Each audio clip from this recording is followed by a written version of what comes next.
다음 조리장 얘기로 좀 넘어가도록 하겠습니다. 조리장의 인터뷰가 좀 계속해서 좀 나오고 있는데 그 내용들이 다 하나 둘씩 굉장히 워낙 청와대에 깊숙한 얘기여가지고 관심이 갈 수밖에 없어요. 이 부분 한번 볼까요? 본인이 이제 청와대 조리장을 올해 7월에 그만뒀는데 대통령에게 이제 인사를 하고 나가야 되는데 대통령이 민낯이어서 인사를 못했다라고 해서 좀 섭섭한가 봐요. 그러니까 이제 청와대 직원들이 이제 근무 마지막 날이면 대통령하고 기념사진을 찍죠. 예. 이게 또 청와대에서 근무했다는 게 얼마나 영광이에요. 그러니까 기념사진을 마지막에 찍는데 애석하게도 그날 대통령께서 뭐 민낯에 그러니까 화장을 안 하고 머리도 올리지 않은 상황이라 인사도 제대로 못했다는 거예요. 예. 그래서 그냥 수고했다는 말만 전해 들었다. 그러니까 그게 이제 그 세월호 당일날 중대본을 방문하기 전에 머리랑 메이크업을 해야 되는 게 얼마나 그 과정에 꼭 필요했다는 걸 이걸로도 좀 좀 짐작이 되는 거죠. 이수지 변호사께서 어떻게 보세요? 이런 거를요. 저는 매일 그러니까 그 당일날 그러니까 예. 머리랑 메이크업을 안 받은 날이 있다는 게 저는 이해가 안 가요. 안 받은 날이 있다는 게. 주말이면 대통령도 쉴 수 있지만 예. 그렇지만 대통령은 사실은 365일 일하고 휴가 기간 때만 좀 편하게 쉬는 것이 저는 맞는 것 같아요. 미국의 오바마 대통령 보면은 몇 년 사이에 그냥 팍 늙은 게 보이잖아요. 근데 대통령이라는 게 뭐 이상일도 아닌 거고. 예. 그러면 저는 대통령이면 최소한 매일 아침 메이크업과 그 머리 손질을 하고 예. 언제든 좀 비상 상황이 벌어질 수 있다는 거를 좀 준비해야 되는 거 아닌가? 뭐 비상 상황 준비라는 건 좀 웃기긴 한데 예. 여하튼 주중이라도 이렇게 관저에 늘 머물고 하는 거는 저는 그거는 바른 그 업무 태도는 아닌 것 같습니다. 그러니까 메르켈 총리하고 좀 비교를 많이 하는데 그리스 그 투표가 있었던 날 굉장히 젖은 머리로 이제 급하게 출근하는 모습이 찍혀가지고 글쎄 뭐 문화적으로 역사적으로 많이 다른 나라겠지만 이런 부분에 대해서 조금 아쉬워하는 것 같아요. 그러니까 긴급 상황 속에서는 결국은 메이크업도 하지 않고 젖은 머리를 출근하는 메르켈 총리의 모습뿐만이 아니라 예. 대만의 차이잉원 총통 같은 경우도 여성 총통인데 짧은 단발머리에 거의 꾸미지 않은 모습을 볼 수 있을 예, 거고요. 그리고 이제 영국의 뭐 테레사 메이 총리도 마찬가지일 거고 얼마 전에 있었던 크로아티아의 여성 대통령이 꽤 스타일리시한 대통령으로 알려져 있는데 이 대통령이 이런 얘기를 하게 됩니다. 물론 이 메이크업을 통한 나름대로의 이미지도 중요하지만 예. 정작 사람들에게 기억되는 거는 웃는 미소가 기억될 거다라는 표현을 쓰거든요. 저는 박근혜 대통령이 대한민국의 여성 대통령으로서 가져야 될 좋은 자산을 갖고 있다고 생각해요. 예. 그 온화한 미소와 이런 부분들을 가지고 특히 올림머리 같은 부분들이 아니더라도 짧은 단발머리 혹은 질끈 묶는 머리만 가지고 국민 앞에 나설 수 있는 리더십을 보였더라면은 외국에 있는 여성 지도자들과 비교했을 때 전혀 손색이 없는 리더십을 보였을 거라고 생각합니다. 근데 이제 과거 유경수 여사로부터 비롯되는 이 올림머리에 대한 이미지 집착이 좀 심했던 것 같고 그런 부분들 때문에 결국은 세월호 7시간 문제에 있어서도 현재까지는 전해지는 전언일 뿐이지만 결국은 이런 머리에 손질하는 기간 동안 그 중요한 시간을 허비했다라고 국민들이 또 안타까워하는 부분 아니겠습니까? 앞으로 이런 부분들 때문에 현재 일각에서 나오는 얘기 중에 하나는 앞으로 여성들이 대한민국에서 정치하는데 어려움이 있지 않겠어라는 이런 상황까지 간다라는 거죠. 그래서 그렇게까지요? 이런 불신까지 가지 않았으면 좋겠다라는 생각이 들고 대한민국에서 이제 앞으로 더 훌륭한 여성 지도자들이 충분히 나와줘야 되는데 그런 과정 속에서 이러한 오해와 불신들이 좀 없어질 수 있는 기회 계기가 되면 좋겠다는 생각도 듭니다. 근데 제가 보기에는 이제 민낯도 민낯이지만 그 한 가지 더 제가 정말 의아하고 놀란 건요. 저 시간이 그러니까 점심을 해드리고 나서 지금 현재 인사도 못 받고 나왔다는 겁니다. 점심 이후. 점심 이후래요. 그래서 그 한 전 조리장에서 증언을 듣고요. 제가 그 시간대를 보면서 깜짝 놀랐어요. 그러니까 어느 때는 대통령께서 아예 점심 때도 관저에서 출근을 안 하시는 거예요. 그런 일, 그러니까 우리가 참 그 믿었던 대통령께서 그 일정이 너무나 재택근무를 하셨고 아예 재택근무가 아니죠. 아예 이렇게 치장을 안 하고 전부 다 안 했기 때문에 채비를 안 했기 때문에 그런 측면에서 정말 실망스러웠어요. 아니 그리고 또 조리장이 얘기하는 게 본관으로 식사를 내간 적이 거의 없었다라고 하는 거는 뭐 국무회의라든가 그런 대외 활동 말고는 다 거의 관저에 있었다는 얘기거든요. 그러니까요. 그래서 이제 우리가 누차 말씀드리지만 이제 이명박 대통령은 워낙 출근을 갖다가 자전거 타고 하고 걸어서 하시고 했지만은 정말 모든 대통령이 그러고 김대중 대통령께서만 후반부에 워낙 건강이 안 좋으셔가지고 관저에 머문 시간이 많았거든요. 나머지 대통령분들은 다 출근하고 점심 때 하고 그다음에 외부 일정이 기본적으로 많아서 하루에 막 5끼 먹고 해야 되는 거 아니겠습니까? 소록도도 가고 양로원도 가고 종교 원로 지도할 때 만나고 사회 지도할 때 만나고 하루 5끼도 사실 부족하죠. 근데 예, 예. 아예 오후 점심 이후에 그냥 아무 민낯으로 청와대에 계셨다는 그 일정을 보고요. 저런 날에 하루 이틀이었겠습니까? 저 조리장이 지금 그날만 지금 그 퇴임 본인이 그만두는 날만 지금 증언해서 그렇지? 그러니까 세월호 4월 16일도 아마도 이런 상태였을 가능성도 있겠네요. 다른 의혹들이 아니고. 그럴 가능성이 굉장히 예. 높습니다. 왜냐하면 보통 우리가 출근한다고 하면 출근 전에 화장이라든가 머리를 하지 않습니까? 그런데 3시 22분, 그러니까 외부에 있던 원장님 머리를 해주는 원장님이 도착한 시간이 그날 오후 3시 22분이란 겁니다. 예. 그러니까 결국에는 그 전까지는 아무것도 하지 않고 지금 조리장 말에 따르면 머리 민낯이어가지고 만날 수 없다라는 이야기를 했기 때문에 결국 그 말을 다시 바꿔보면 오후 3시 22분 머리하기 전에는 아무도 안 만났다라는 거 아니겠습니까? 그렇죠. 그 심지어 의미죠. 조리장 같은 네. 경우에는 관저에서 같이 생활하면서 굉장히 빈번히 마주치는 사람인데도 불구하고 만나지 않았다라는 것은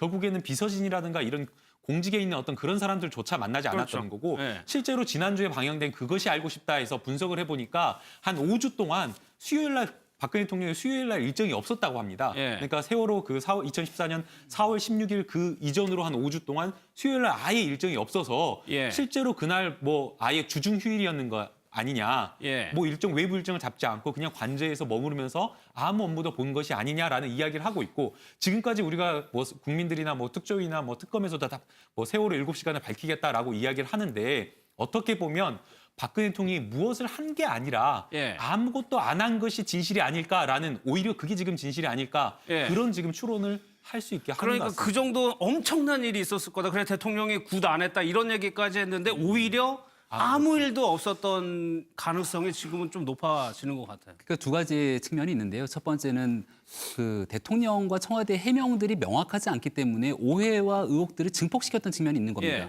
첫 번째 나왔던 건 정윤회 씨가 제일 먼저 거론된 거지 않습니까? 남자 관계가 아니냐. 그다음은 구판, 그다음은 성형 의혹. 예. 근데 결국 지나고 돌아 봤을 때 아직까지는 밝혀지지 않았지만 아무것도 하지 않았을 확률이 높다라는 건데 이것들을 선뜻 국민들 앞에 얘기하기가 어려운 과정 속에서 모든 것들을 회피하려고 하다 보니 더 많은 그렇죠. 의혹들이 그 당시에는 어려웠겠죠. 이런 증폭됐다라는 얘기하기가. 생각이 드는 예. 건데요.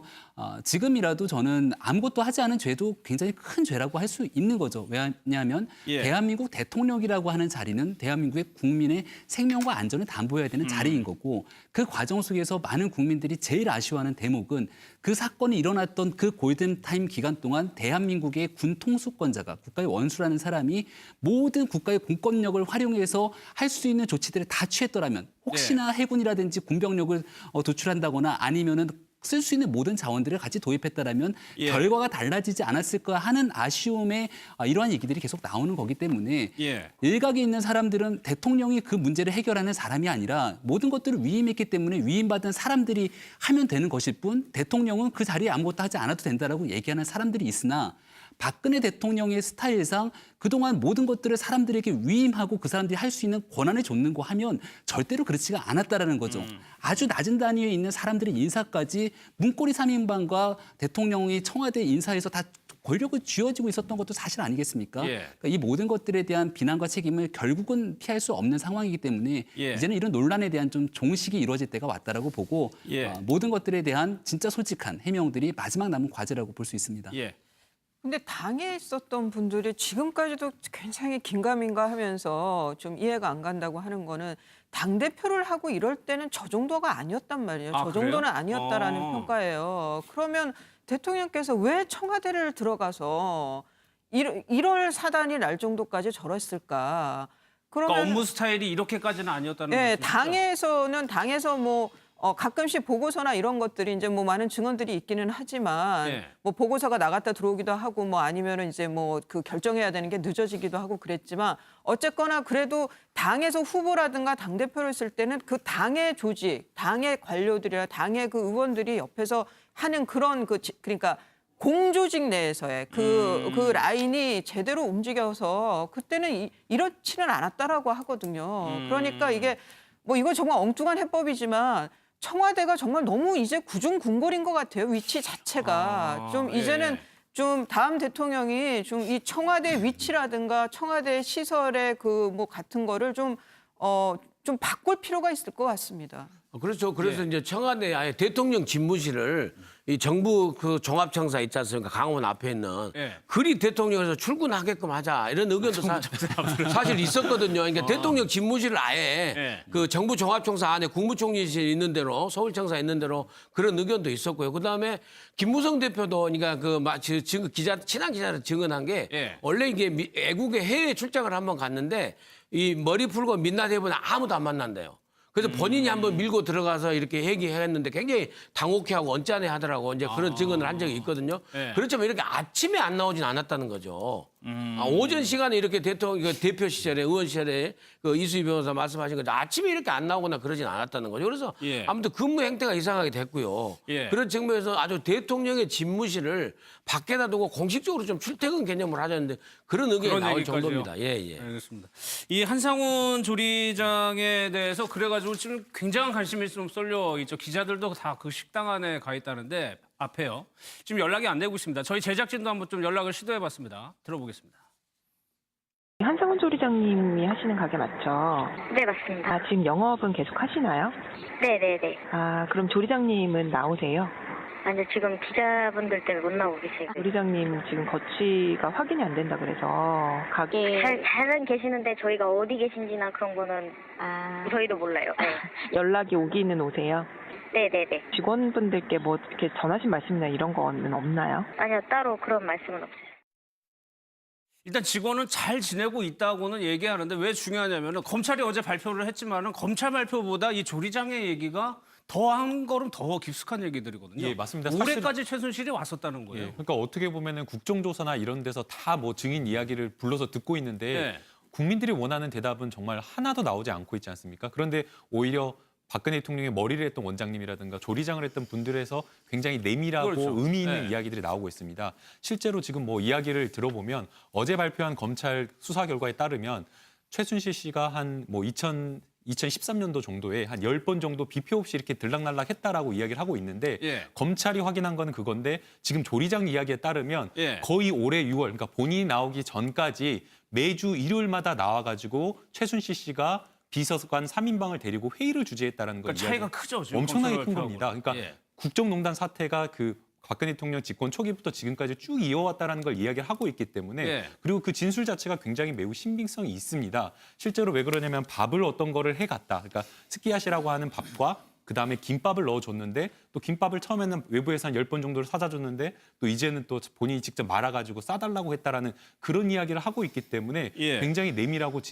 진술 자체를 믿을 수 있다라고 보는 겁니다. 그리고 이제 또 그 안에서 또 이야기를 또 하게 되면 본인이 이제 거기서 근무를 하는 동안 2번 정도 마주쳤다라고 하는데 그때 이제 마주쳤을 때 최순실 씨가 신문으로 가렸다라고 신문지로 얼굴을 가렸다라고 가린 합니다. 건 무슨 그러니까 이제 제 생각에는 이것 자체, 그러니까 얼굴 이제 본인이 어떻게 보면은 관저에 생활하는 사람들은 누가 누군지 전부 다 알지 않겠습니까? 예, 예. 그리고 뭐 박근혜 대통령을 이제 뭐 보좌하는 여러 사람들이 누구다. 왜냐면은 이상한 사람 있으면 전부 다 뭐 보안 요원이 다 알아야 되는 거기 때문에 예. 그런데 지금 최순실 씨는 얼굴이 모르는 사람이 와 있기 때문에 이걸 가렸다라는 것 자체는 그때 당시부터 본인이 여기에 있어서 속하는 것을 알려지면 안 된다라는 걸 알지 않았겠느냐. 예. 왜냐면은 이거 자체가 비선으로 문제가 되는 거 아니겠습니까? 그렇기 때문에 이걸 또 가렸고 그다음에 이제 실제로 2번 마주치니까 그 그러니까 주방하고 그다음에 내실과 들어가는 통로를 막아버려 가지고 네. 아예 마주치지 못하겠다라고 하는 겁니다. 그다음에 이제 또 하나의 더 진술은 또 뭐가 있냐면 또 최순실 씨가 계속 꾸준하게 이렇게 관저를 출입하고 다녔는데 어느 순간 딱 안 나온 기간이 있었답니다. 네. 그 기간을 딱 들어보니까 2014년 한 11월 말경부터 한 12월 초경부터 2015년 1, 2월까지 안 나왔단 겁니다. 딱 그때 시간이 보면 정윤의 문건 유출 사건 파동이 터졌을 때입니다. 그러니까 최순실 씨는 이미 이거 자체가 내가 비선 역할을 하고 있고 이게 나중에 문제가 되면 정말 큰 지금과 그렇죠. 같은 문제가 될 것을 알고 네. 있었다라는 걸 다 인식하고 얼굴을 신문지로 가리고 또 내선 이제 동선 자체를 문을 막아가지고 동선 자체를 마주치지 않게 하고 예. 또 문제가 터졌을 때는 또 본인이 출입을 삼가하고 이런 것들을 보면 실제로 처음 박근혜 대통령 초기부터 지금까지 쭉 너무나 문제가 된 게 아닌가. 그러니까 뭐 김기춘 실장한테 물어볼 게 아니고 이 조리장이라든가 미용사라든가 그 관저에서 근무하셨던 분들이 있을 거 아니에요. 이 식사를 배달해 주시는 분도 있었을 테고. 그러니까 굉장히 좀 의견 들어볼 만한 사람이 일단 좀 많은 것 같아요. 그러니까 내부 고발자라고 할 수 있는 사람들의 역할이 굉장히 중요한 거죠. 예. 그러니까 미용사의 증언도 마찬가지고 지금 있었던 전 청와대 조리장의 증언도 마찬가지고. 근데 한상훈 조리장 같은 경우는 이러한 얘기들을 끄집어내기까지 굉장한 고민의 시간이 그랬겠죠. 있었을 거라고 생각을 합니다. 본인 스스로가 예전에 이제 이명박 대통령 때부터 같이 일을 쭉 해왔다가 박근혜 정부 와서까지 일을 했기 때문에 과거 정부와 현 정부의 많은 스타일의 차이를 느꼈을 거고 특히나 이제 최순실 씨 같은 사인이 들어오는 부분들을 충분히 알았음에도 불구하고 그러한 상황에서 최순실 씨한테 밥을 해다 바치는 그런 마음이 어땠을까라는 생각이 들거든요. 이 사건이 터지고 촛불 집회가 막 일어나는 과정 속에서 본인도 욕을 먹었다는 거잖아요. 대통령 밥을 만들어줬냐? 예. 그러니까 너도 똑같다라는 얘기를 들으면서 본인 스스로에 대한 자괴감이 들었지 않았을까라는 생각. 최순실 게이트에 연루된 사람들은 소위 말한 어찌 보면은 좋게는 좋은 측면일 수도 있겠으나 나쁜 측면으로는 마녀 상환당하듯이 같이 있었던 사람들은 싸잡아서 욕을 먹는 상황이기 예, 때문에 예. 이 한상훈 조리장 같은 경우에서도 본인 스스로가 진실을 좀 얘기해야겠다라는 생각이 들지 않았을까라는 예. 거죠. 그런 과정에서 폭로했던 여러 가지 내용들이 현재 잃어버린 시간들에 대한 진실과 퍼즐 조각을 맞추는 데 꽤 도움이 되고 있는 것도 사실이거든요. 그렇죠. 예. 그러니까 아직까지 발언을 하지 않고 있는 여러 내부 고발자들이 있다라면 많은 고민이 될 겁니다. 내가 얘기를 함으로 인해 갖고 미치게 될 파장과 그로 인해 내가 얻을 수 있는 불이익 여러 가지 것들에 대한 생각이 있겠지만 예. 딱 한 가지 최순실 씨에 대한 국정농단에 대한 문제를 바로잡고 대한민국이 한 단계 더 나아가기 위한 과정이 뭔가의 보탬이 되는 과정이라면 저는 반드시 진실을 좀 한두 사람 더 많은 사람들이 얘기를 해줬으면 하는 바람이 있습니다. 그러니까 이 한상훈 조리장도 과거의 인터뷰를 보면 이수희 변호사님 네. 대통령을 모셨다는 것 자체가 영광스러운 일. 청와대에서 근무하는 사람들이 대부분 이런 생각을 가지고 있었을 텐데 지금 너무나 충격적이니까 내가 얘기를 해야 되겠구나라는 생각이 드는 거죠. 청와대에서 양식 그 조리장이었다. 예. 그럼 저부터도 우선 엄청난 신뢰가 가는 거죠. 예. 뭐 정말 최고의 조리장이겠다라는 생각을 할 거 아니에요. 그리고 다른 거보다 본인이 직접 만든 음식들이 외국 뭐 그 특사들이 오거나 아니면은 뭐 그야말로 우리나라에서 높은 일 하는 양반들 그렇죠. 입에 다 들어가는 네. 거 아니에요. 저는 그게 굉장히 영광스럽게 생각을 했고 자부심도 높았던 것 같아요. 그랬는데 촛불 집회가 있고 이 게이트 나고 나서 옆에서 사람들이 야 그런 대통령한테 밥 해주고 넌 뭐냐 뭐 니도 똑같은 놈이다 이렇게 얘기를 하니까 얼마나 자괴감이 들었겠어요. 저는 뭐 한상훈 조리장이 무슨 어떤 사심이 있어서 이런 고백을 했다라고 그렇게 의심할 맞아요. 여지는 없어 예. 보입니다. 그런데 이제 이 많은 분들 말씀하셨지만 내부 고발자란 표현도 좀 조심스럽긴 한데 이렇게 옆에서 아주 내밀한 부분을 봤던 분들이 이렇게 얘기가 하나둘씩 나오기 시작하잖아요. 예. 저는 또 그 경호실에 있던 뭐 경위가 이제 청문회에서 증인으로 나와서 관저 예. 경위를 했던 경비를 받던 분이 이제 얘기를 또 뭐 증언을 할 거라고 이제 보도가 되고 있는데 저는 이런 현상들 때문에라도 박근혜 대통령이 두려워서 못 내놓는 거 아닌가, 자리를 못 가는 거 아닌가. 현 대통령으로 있고 탄핵 심리를 계속 심리하는 동안에 계속 본인의 뭐 사심 없음을 뭐 그런 걸로 방어를 하고 하는 거는 예. 여전히 뭐 왜 사람이 그러니까 완전히 그만둔다고 하는 거랑은 좀 다른 거잖아요. 그런 게. 예. 그러면은 이렇게 이제 그 사실을 얘기하는 사람들의 등장도 좀 적어질 거 아니에요. 좀 뭐 그런 두려움도 좀 대통령의 심리 한편에는 작용하고 있는 거 아닌가 뭐 그런 생각도 해봤습니다. 지금 좀 몇 명 남아 있어요. 지금 관저경원이 이제 현장 조사에 참석을 해서 어떻게 얘기를 하냐. 또 숨어 있는 청소하시는 분도 있었을 테고 뭐 정리하시는 분도 있었을 테고 그런 분들이 있고요. 대통령이 음식을 전달했다는 담당 직원도 남아 있는 상황입니다. 그런데 이 조리장도 민원이 똑같이 얘기하는 게 최순실 씨가 어떤 것 같으냐 그랬더니 대통령보다 위에 있는 것 같다는 생각이 들었다. 공통된 진술을 다 하거든요. 주변에 있었던 사람들이. 그러니까 심지어는 그러니까 그 문고리 3인방하고 일요일마다 회의를 했다는 거 아니겠습니까? 그러니까 회의가 그 회의실이 그 조리장에서 문이 하나 있다는 거예요. 그래서 이제 원래 그 한상훈 조리장이 원래 성악을 하신 분이랍니다. 성악이요? 예, 그 목소리가 커요. 젊었을 때 성악을 하다 지금 조리장이 그 셰프가 되셨는데 그 목소리가 크답니다. 그래서 목소리가 크면은 크다고 문을 닫으라고 그래서 회의 중이라고 그러고 그 최순실 씨가 그럴 정도였다는 거죠.